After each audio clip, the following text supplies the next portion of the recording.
Olá, sejam bem-vindos e bem-vindas a mais um CESP Entrevista, nossa última edição de 2022. Nesta reta final do ano, que é cheia de expectativas, tendo em vista que teremos o início de um novo governo em 2023, recebemos o consultor sindical João Guilherme Vargas Neto, um excelente analista político e observador da realidade brasileira. Ele conversa conosco exatamente sobre as expectativas nesse período de transição entre os mandatos de Jair Bolsonaro e Luiz Inácio Lula da Silva, com foco em algumas questões fundamentais, as demandas da engenharia e o mundo do trabalho. João Guilherme, seja muito bem-vindo e muito obrigada por estar conosco hoje para nos iluminar um pouco em relação a tanta ansiedade para 2023. Ô Rita, eu fico muito satisfeito e muito mais satisfeito ainda de estar conversando com você. Maravilha. João, como que você tem observado essa fase de transição de governo que nós estamos vivendo, que tem agitado aí não só toda a base política que elegeu o Lula, mas vários segmentos da sociedade? Como é que você está vendo esse processo? Ô Rita, o ano de 2022 foi muito conturbado para os brasileiros, principalmente na expectativa das eleições do mês de outubro, primeiro e segundo turnos. Nós tivemos na pré-campanha, além da postura e da posição do candidato Lula, nós tivemos uma série de iniciativas do presidente Bolsonaro visando a reeleição, com gastos, medidas, demagogia, etc. Fomos para a eleição, primeiro turno, elegemos senadores, deputados, a maioria de governadores dos estados, e fomos para o segundo turno, em que, basicamente, a grande eleição era presidencial. Nesta eleição, o presidente Lula foi eleito, derrotando, é claro, por uma margem estreita, o candidato Bolsonaro, apesar de todas as iniciativas que ele, Bolsonaro, havia tomado, e estamos em pleno período de transição, porque entre 30 de outubro e 1º de janeiro, são os meses de novembro e dezembro. Essa transição tem se caracterizado, em primeiro lugar, pela vitória do presidente Lula, evidente, e pela constituição, por ele, de um grupo de transição múltiplo, pelo visto parece com 400 participantes, 33 grupos temáticos, cuja finalidade principal é exatamente preparar as condições de ação do governo a partir do 1º de janeiro. Cada grupo temático tem que se preocupar, obviamente, em mostrar o estado da arte do governo, que medidas práticas se podem projetar e, sobretudo, ajudar a criar as condições de aliança capazes de serem refletidas na escolha pelo presidente Lula do novo ministério. Do lado do bolsonarismo, nós temos realmente o jus sperniandi, ou seja, várias manifestações antidemocráticas, até mesmo algumas de caráter criminoso, vamos dizer assim, e que tem suscitado em alguns expoentes das instituições, Forças Armadas, Tribunal de Contas, partidos políticos, etc., posições incompatíveis com aquela regra democrática, que é da alternância do poder. No entanto, o principal hoje é a luta pela normalização da vida da sociedade. Eu tenho defendido que, mesmo durante a transição, intensificar as ações sindicais é uma contribuição para normalizar a situação. Pode parecer contraditório, pode parecer assim esquisito, mas digo, intensificar a luta sindical é uma contribuição grande para normalizar a situação, principalmente porque trabalha no reagrupamento unitário da base sindical dos trabalhadores. O grande tema tem sido como abrir espaço no orçamento de 2023 para conseguir governar, cumprir as promessas, especialmente o Bolsa Família de R$600 e mais o aumento real do salário mínimo, né? Porque conforme as informações vão surgindo, a lei de diretrizes orçamentárias que foi enviada não cobre uma série de necessidades de gastos do Estado. Então, para isso, tem a proposta de uma emenda à Constituição que permita furar o tal teto de gastos que está previsto na Constituição. E tem gerado aí toda uma discussão, e inclusive um certo terrorismo em relação a isso, porque, segundo os analistas conservadores, infringem as regras de responsabilidade fiscal. Qual você acha que seria a solução ideal para esse imbróglio que parece ser decisivo para começar a governar em 2023? Olha, Rita, a mãe de todas as batalhas é exatamente a disputa política sobre a PEC da transição, ou a PEC do Bolsa Família, como é chamada. Eu quero assinalar para você que a tarefa de aprovar essa PEC é do atual Congresso, que termina a legislatura, que termina o mandato, e das forças políticas que apoiam o presidente Lula. Foram participantes em sua vitória ou apoiam a sua possibilidade de governo. Não é a grande tarefa, e é bom que não se confunda, dos grupos de transição, que tem uma outra tarefa. Essa tarefa de aprovar a PEC é uma tarefa das forças políticas. Qual a importância dela? É que o orçamento enviado pelo Bolsonaro foi uma grande fake news durante a campanha. Se a gente observar, as promessas de Bolsonaro, elas próprias não estavam contidas na previsão orçamentária que ele enviou. Então, o presidente Lula eleito está numa situação em que o orçamento previsto para o dia 1º de janeiro impede o início do cumprimento de suas promessas que são sagradas. Bolsa Família, salário mínimo, SUS, merenda escolar, etc. Então, a grande luta política, que faz parte da transição, mas não é exatamente a tarefa dos grupos de transição, é levar o atual Congresso, Câmara e Senado a aprovarem uma PEC que dê as mínimas condições do presidente Lula começar a governar dia 1º de janeiro, começando a cumprir suas promessas. Desse ponto de vista, eu chamo a atenção dois temas. Primeiro, não sei precisar, porque eu não participo diretamente das complexas negociações em curso, não sei antecipar qual é o ponto ótimo. Eu vejo, por exemplo, duração indeterminada, 4 anos, 2 anos, 1 ano, ou não ter nenhuma, eu vejo que há um campo de manobra desde que se obedeça ao seguinte ditame: é preciso condições mínimas de começar a cumprir as promessas. Por outro lado, a discussão e aprovação da PEC também influirá no ponto futuro na discussão que terá que ser travada entre fiscalismo e gastos sociais ou gastos do Estado.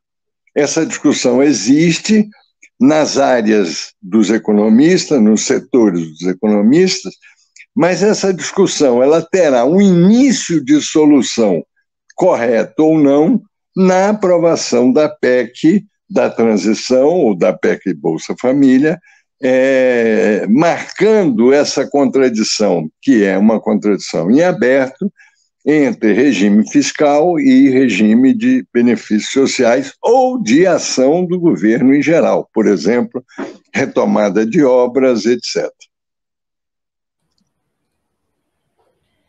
E E aí a gente entra num campo que é muito caro aos engenheiros, né? A engenharia brasileira, liderada pela Federação Nacional dos Engenheiros e também pelo Sindicato dos Engenheiros aqui de São Paulo, tem esse debate forte em relação ao desenvolvimento, com ênfase em ciência e tecnologia e a infraestrutura urbana e de produção, sintetizado no projeto Cresce Brasil, do qual você participa desde o início e conhece muito bem.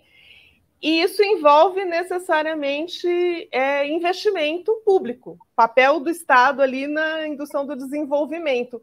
Que perspectiva, dentro dessa disputa que você colocou aí, que perspectiva a gente pode ter para essas questões no futuro governo, João, aí passando a transição? Do ponto de vista da ação do sindicato, as minhas expectativas são as melhores possíveis. Baseado em quê? Na própria experiência mais que decenal do sindicato e, particularmente, nesse conturbado ano de 2022, o esforço que o sindicato e a federação, mas o sindicato nosso como elemento prioritário, teve durante a própria campanha eleitoral. O sindicato recebeu, negociou, discutiu, apresentou propostas para quase uma centena de candidatos de vários partidos a vários cargos e permanentemente nessas reuniões, ao mesmo tempo que oferecia tribuna aos candidatos, apresentava a eles nossas preocupações. O sindicato está trabalhando agora numa versão atual, contemporânea, do Cresce Brasil, baseado na sua experiência. Ora, portas estão abertas para a relação, vamos dizer a palavra, a sinergia entre a experiência do sindicato e as necessidades do Brasil e do novo governo.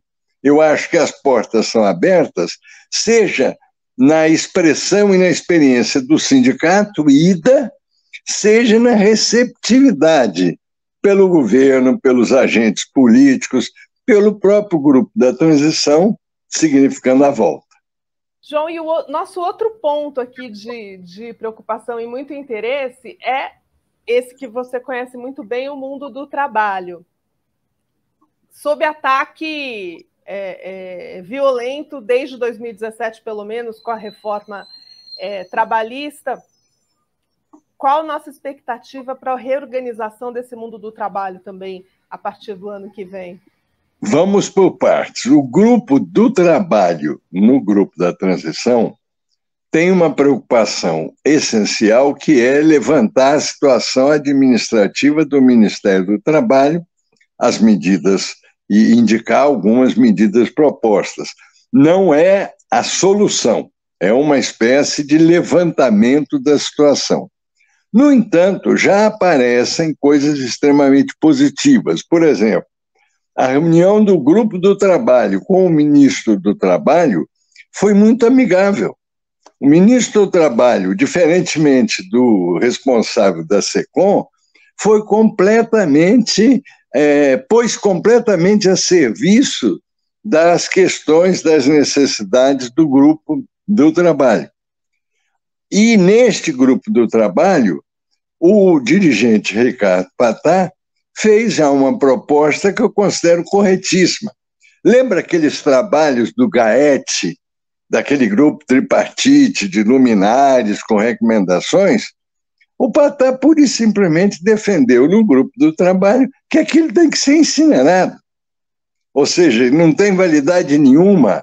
Era uma espécie de excrescência projetada da reforma trabalhista.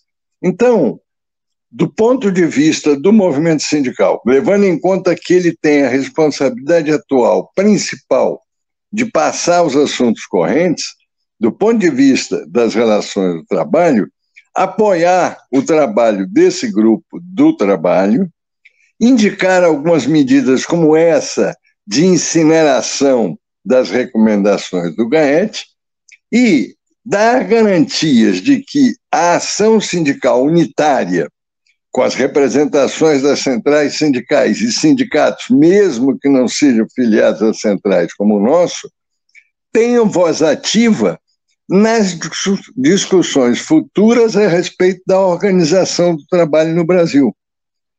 está em aberta essa discussão, não no sentido de revogar ou rever a reforma trabalhista, mas no sentido de adequar a regra jurídica às necessidades de modernização da nossa relação do trabalho.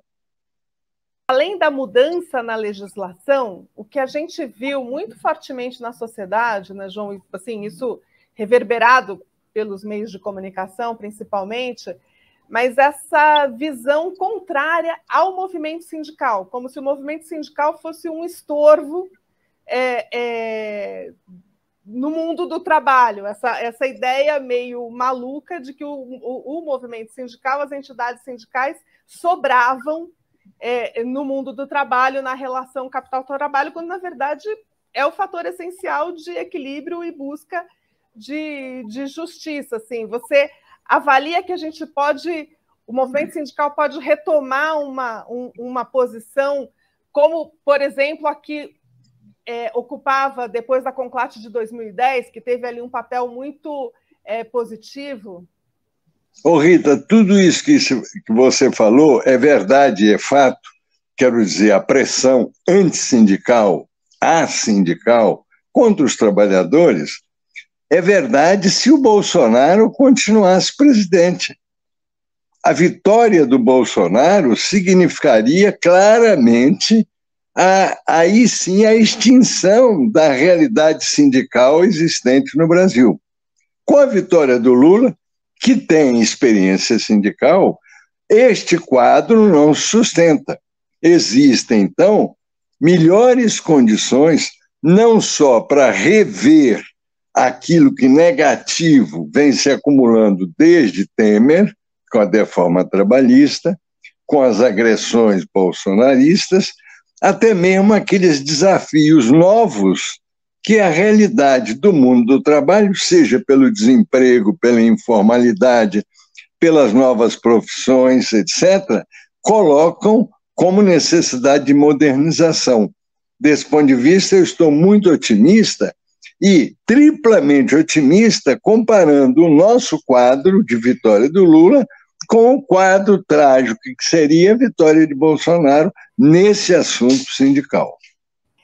João Guilherme, você, no comecinho aqui do nosso papo, você já mencionou nesse cenário atual de transição aí o descontentamento de quem perdeu as eleições, né, que vai do descontentamento normal de quem ficou insatisfeito com o resultado para questionamentos em relação ao resultado, denúncias que não se sustentam sobre qualidade das urnas, há ações até terroristas, né? Colocaram fogo em caminhões e etc. E muito se fala em conseguir pacificar o país para seguir em frente. Que desfecho você vislumbra para esse quadro aí? Como e quando será que se retoma efetivamente a normalidade para seguir em frente? Olha, a curto prazo, Copa do Mundo. A curto prazo também o trabalho efetivo de aprovar a PEC da transição. A curto prazo também o que eu estou chamando voltar aos assuntos correntes do movimento sindical. Então, isso no curto prazo. Os arreganhos serão isolados e aqueles representantes das instituições que tiverem errado democraticamente, eles vão ser também isolados ou punidos ou reprimidos, etc. Quanto à população desavisada que foi para esses atos, nós temos de ter, ao mesmo tempo, cautela e paciência, porque isso é uma agitação decorrente daquele estado de espírito que durante 4 anos ou até mais foi construído pelo bolsonarismo.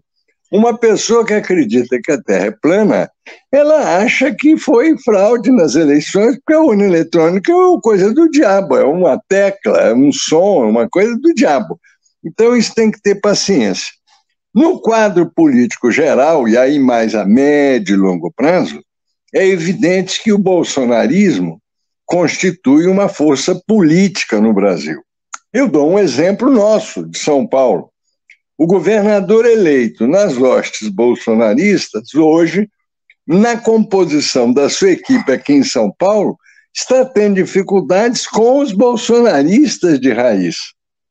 Então, imagino que o quadro político no futuro vai levar em conta a presença do bolsonarismo, mas, sobretudo, vai levar em conta que o bolsonarismo é uma cebola. Tem casca, tem casca, tem casca, tem diferenças. Agora, eu acho essencial. A PEC da transição é essencial para que, dia 1º de janeiro, o presidente Lula comece a cumprir as suas promessas e, em relação à base pobre do bolsonarismo, comece a ser ouvido em suas boas intenções. Então, o meu resumo é o seguinte: no curto prazo, Copa do Mundo, PEC da transição e assuntos correntes; no médio prazo, levar em conta o bolsonarismo, incluindo suas articulações político-partidárias. Agora, sobretudo, a luta vai depender da capacidade do futuro governo começar e efetivamente cumprir as promessas que fez durante a campanha. Nós ficamos aqui torcendo e trabalhando na medida do possível para ajudar a termos um Brasil melhor a partir do ano que vem. João Guilherme, muitíssimo obrigada por essa conversa esclarecedora e animadora. Olha, eu é que fico satisfeito. Desejo a você bom trabalho, como sempre, e a todos os companheiros e companheiras um grande abraço. Muito bem. E muito obrigada também a você que assiste a mais este CESP, que encerra as edições de 2022. Um ótimo final de ano, período de transição e início de 2023. Até a próxima.